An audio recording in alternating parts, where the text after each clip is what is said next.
Yes, indeed. Now, the UK's first ever zero-emission autonomous bus service is launching in Oxfordshire. It's to serve employees at Milton Park Business, Science and Technology Estate near Didcot. The vehicle is programmed with a pre-planned route and then uses sensors placed around the bus to work out a safe path to its destination. Jessica Banham has been to see it in action. It looks no different from your average minibus and still has, at least for the time being, a driver sitting in the usual spot. But if you look closely, it's clear that on board this service, it's the bus that's in control. This is a very safe service.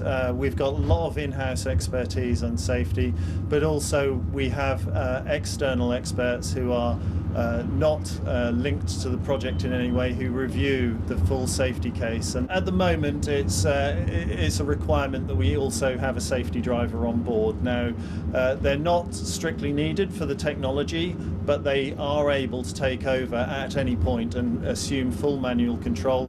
This technology is designed to be safer than even the most experienced human driver. It can see 360 degrees, react faster and see further in bad weather.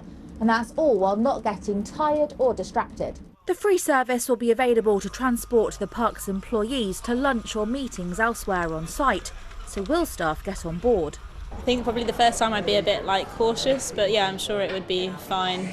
I'm sure there's emergency stop buttons and stuff if you needed to. I think it's quite exciting. It means that this park is definitely being a bit more up to date with technology. I wouldn't be nervous because there isn't a lot of traffic in Milton Park.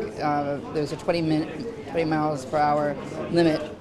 The £4.3 million project has been funded in part by a government grant. In the long term, what we want to see is as much of the driver's time devoted to passengers. We're not going to at any point compromise safety, and so that's why we're going to take this really sensible step-by-step approach. But great to see local places like Oxfordshire really at the forefront of it. This is the convergence of both zero-emission technology and autonomous bus, which are two technologies that are converging together at the moment, and I think it's really important that we see how those two technologies can work.